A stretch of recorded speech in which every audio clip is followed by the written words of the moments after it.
Hi yogis. Hello from Florida. Welcome to Margo's first video yoga practice. It's strange and challenging times, huh? I'm sorry we're not all together in Lost River. Who knows when we'll be able to open the yoga barn, but until that time, we're going to adapt to these difficult times, and we're going to just go ahead with trying to provide yoga classes to you that you can take anytime.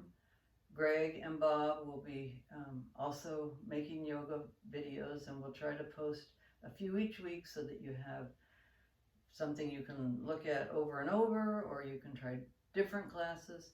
We'll just experiment and see how it goes. I'm here in my little tiny bungalow in Safety Harbor, Florida. I hardly have enough space for my mat, let alone a video camera, so when I stand up you won't be able to see my head, but that's just fine. If you don't have your mat down, put your mat down and join me in Sukhasana. I'm sitting on a block so that I can get my hips a little higher. If you have some blocks at home, it'd be great because we're going to need them in the practice. And if you don't have blocks, well, maybe you can find a couple of big books or some pillows or something to help you as your yoga support. A blanket's always nice for your knees. Anyway, start rounding up your home things. If you haven't been practicing, now's the time to get ready because we're going to practice. Turn off your phone. Get the pets arranged. I had Chili all over me earlier today, but she's outside now.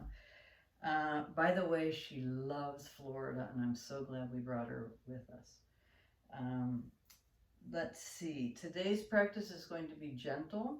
Well, a little gentle. We're going to do some strengthening. I don't want us to stretch without strengthening, and when we strengthen, it makes our stretching better. So we're going to contract muscles and then we're going to stretch. We'll start on the floor, supported floor work, and then we'll move to all fours, and then we will come up into a down dog. We'll do some lunges, and I hope we'll end in a lizard, and that's why it's good to have the block, for the elbows. So it'll be about 25 minutes, and that's all I have to tell you. At the end, if you want to, after a mini Shavasana, if you want to keep practicing, that would be great, but it's up to you. Let's take a moment to ground before we come to the floor.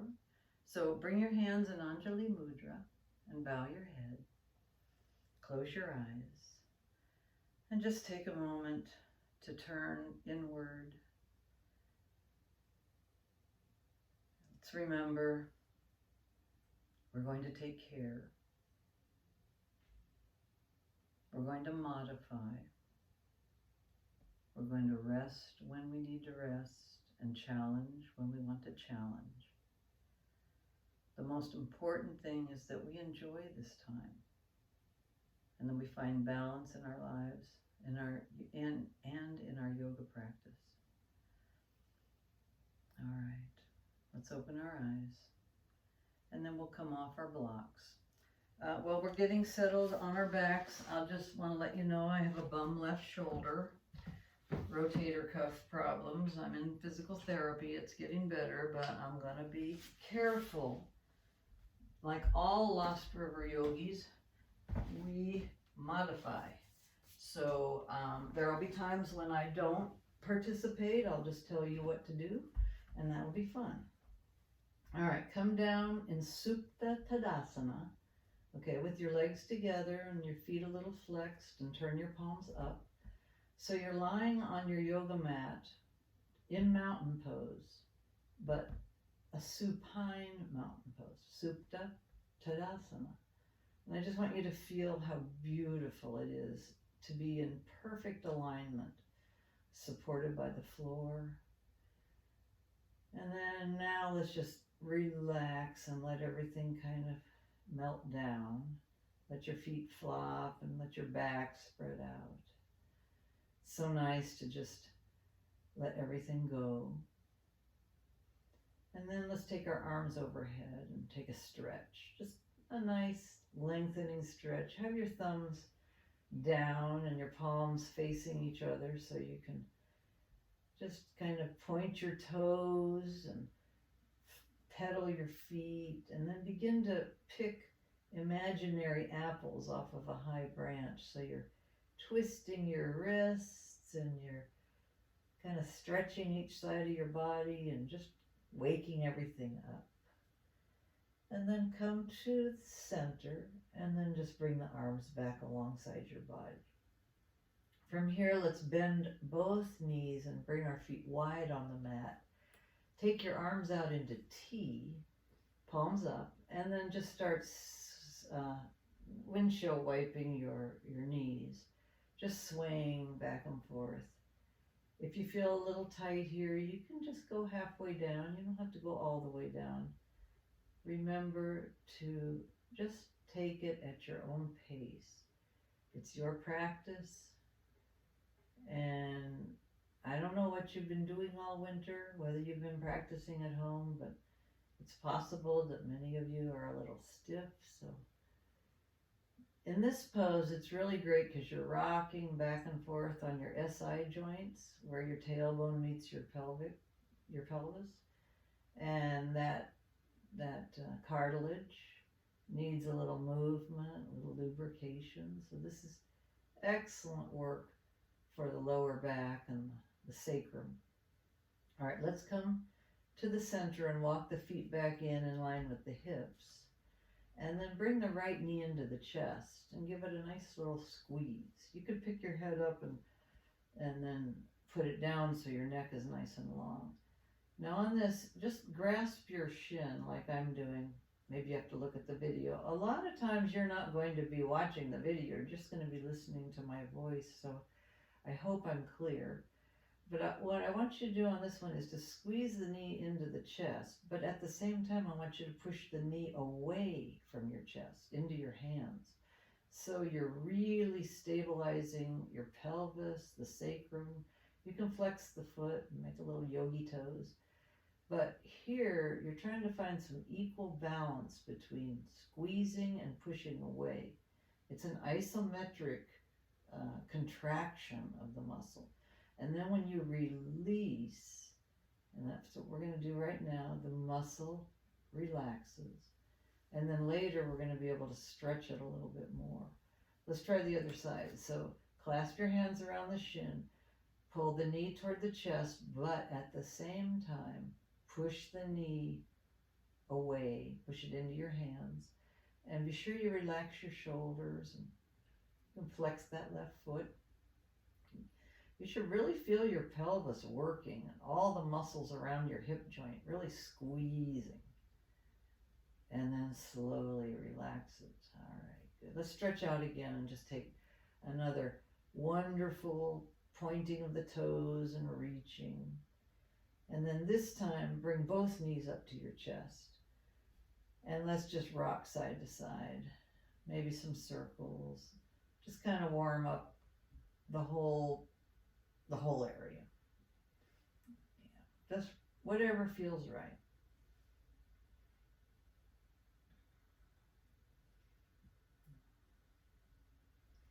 All right, come back to center and let's send the feet up to the ceiling and flex and point and do a little work with your hamstrings. I'd like you to have your hands behind your thighs because we're going to do one more isometric exercise or movement. So flex your feet, and now I want you to bring your legs sort of closer toward your face, like you're really giving yourself a nice hamstring stretch, but at the same time push your thighs into your hands. You'll feel your tailbone and your sacrum, and you'll feel all the hamstrings working, the quadriceps, everything's contracting. And let's do it for another couple of breaths where we're really working hard. And then slowly release. Good. Let's bring the feet down. And let's take it into a bridge now. So walk your heels a little closer to your buttocks. On this one, we're going to lift up into kind of a neutral pelvis. But we're going to work by clenching the buttocks. So what I'd like you to do in this one is push into your feet and then squeeze the sides of your tushies toward one another. So you really are working the gluteals. Push into the feet. You can push into the backs of your arms, but really squeeze the gluteals. Of course, the belly is working as well. And then slowly release it. So a lot of contracting, strengthening. Now we're going to be doing some stretching.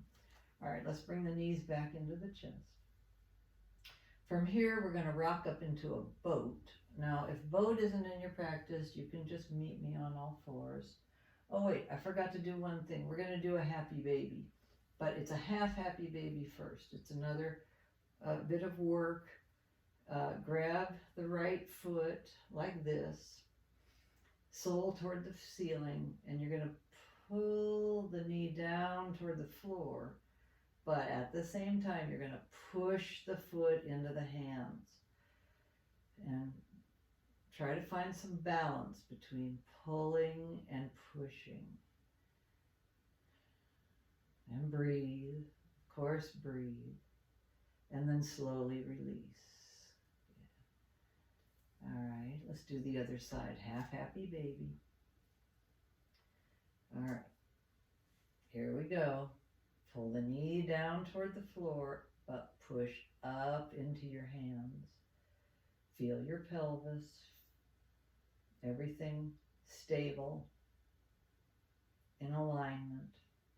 Great muscular work. And now relax it. Good. All right. Let's do one more long stretch, and then we'll do a full happy baby, and then we'll move into all fours. Okay, bring the knees back up, grab the bottoms of the feet, come into your wonderful happy baby, and just rock. You could do a little pushing into the feet too, pulling down and pushing, but on this one, if you want to just enjoy it and rock on your lower back, it's just a wonderful pose. All right. Bring the feet down, and let's come into boat. I'm going to come just straight up into boat, and like I said before, if you want to just move on to all fours, that's fine. In boat, when we come up, the main thing we want to do is get our shoulders back. We don't want to be all rounded like this. We want to have a long spine. So you can support your legs, point your toes, and then get your shoulders back. And if you want to try releasing your hands, boats are, a lot of core work, a lot of work to the legs. If you're in boat, go ahead and lower your feet and then wrap your arms around your knees and take a nice long spine. And then a rounding into a cat back. And then up and round. Good. Now all fours. Sit up in table. Meet me with your knees under your hips and your wrists under your shoulders and your fingers spread wide and your belly lifted, don't sag. And then come into a nice cat back. Give yourself a good stretch. You can tuck the toes if you feel like it, or you can keep them flat. Go ahead and do some cats and dogs. You know how to do your own.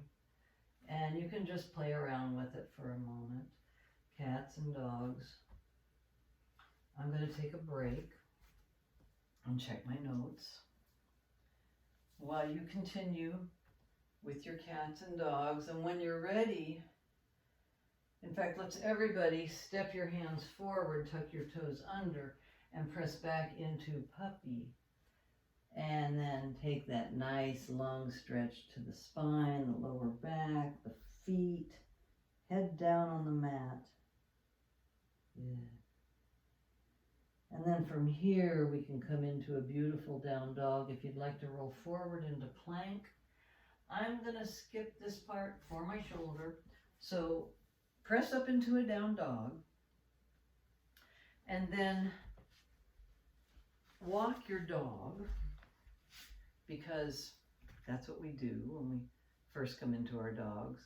Really pedal it out. Do it slowly because you want to do it intentionally.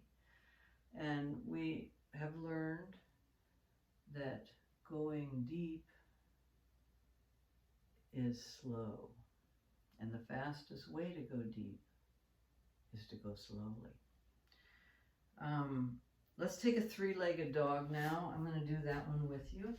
So let's take the right leg up in the air. Move the left into the middle, right leg up. Go ahead and point the toe and feel the beauty. Press into both hands now. And then bend your right knee and hang the heel over to the left and open up that right hip. And then square the knee to the mat. Set your foot down and go right to the other side. Lift the left knee up, the left leg up. Point the toe. Then bend the knee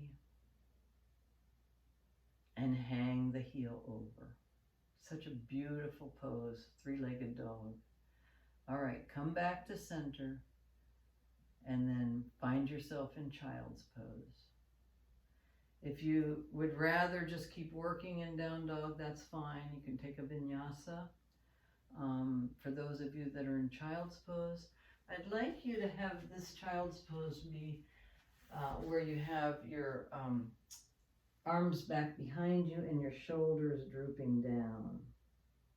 And of course, if that's not comfortable for you, you take a wide-legged child's pose. So stay in child's pose for a few seconds. From here, we're going to be coming into a psoas stretch, and then we're going to be coming into, low battery, not good. Well, let's try to finish our practice. Come up with your left foot forward between your hands, kind of a right angle on that left knee. And then we want to move the right knee back a little. You can get your blanket under it. We're just going to take that nice little psoas stretch. So find your way to get a stretch to that right hip flexor. If it means coming down like this or coming up like this, you know your body. Just stretch it out a little bit more because we're going to be coming into a low lunge and then into a lizard. So let's go ahead and come into that low lunge. You can move around a little bit. And then get ready to come into high lunge. Now make sure that your feet are wide enough apart, so you might need to move over. You can come up on that left knee first and get your stability. Really scissor your thighs. And then take your arms up. Let's take a high lunge. Spin the pinky fingers forward, thumbs back. Take a little baby back bend. And then take your hands to the mat. Then walk to the middle of your mat and tilt your toes in. We're going to come into a prasarita, Padottanasana, and I'll let you just work kind of organically here, moving, stretching, feeling the beauty of a wide-legged forward bend. Working that inner thigh. I just love this pose, and I hope you do too. Because I only have 20% remaining on my battery, I'm going to have to move us ahead. So let's move to the other end of the mat. Bring yourself around so you're in low lunge, and then drop the knee, and then get on an angle like I'm doing so that you can stretch this left hip flexor. Keep the hips pretty squared to the front, or front of the mat, and then take your stretch however you need to. For some, support it on the mat. For others, it's up here. For others, it's way up here. So up to you. Let's move into the low lunge now. So tuck your back toe and bring yourself up. Make sure your feet are wide enough. Come up on your right knee And then into high lunge, arms up to high mountain, beautiful crescent lunge. Sit down into it, and take your little baby back bend. Take a breath. And then bring your hands to the mat. Let's drop the knee. Toe heel your right foot over to the right, and then come down onto your elbows. Actually, I think I'm going to have to skip the lizard. I hate to, but I'm afraid I'm going to run out of time. So toe heel back in, I'm sorry, and then lift your knee. Walk your hands back to center. Toe heel in a little bit, and just come into a yogi squat. How about that? That's a good way to end. I apologize, I didn't check my battery. This is such a learning experience. There's a big learning curve. If this isn't in your practice, go ahead and lie down on the mat because we're coming into Shavasana. So in fact, it's time to do that. So I'll meet you on the mat in our beautiful Shavasana pose. You can have your knees bent with the feet wide and the knees together and your hands on your heart and your belly. Or you can have your legs long to the corners of the mat and the palms turned up alongside the body. The main thing is that you just relax into the mat and let go, because you're at the end of your practice. I'd like to thank you. This is really going to be wonderful. I hope that we teachers can offer some instruction. It's not the same as a class, obviously, but it's a way for us all to continue our practice and to feel like a community. Maybe we'll learn some other technologies. All right, I'm going to leave you to finish your Shavasana by yourselves because I need to turn off the camera, and also because I want you to have some quiet time.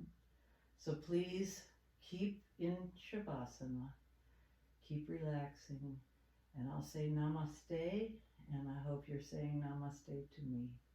Thank you again.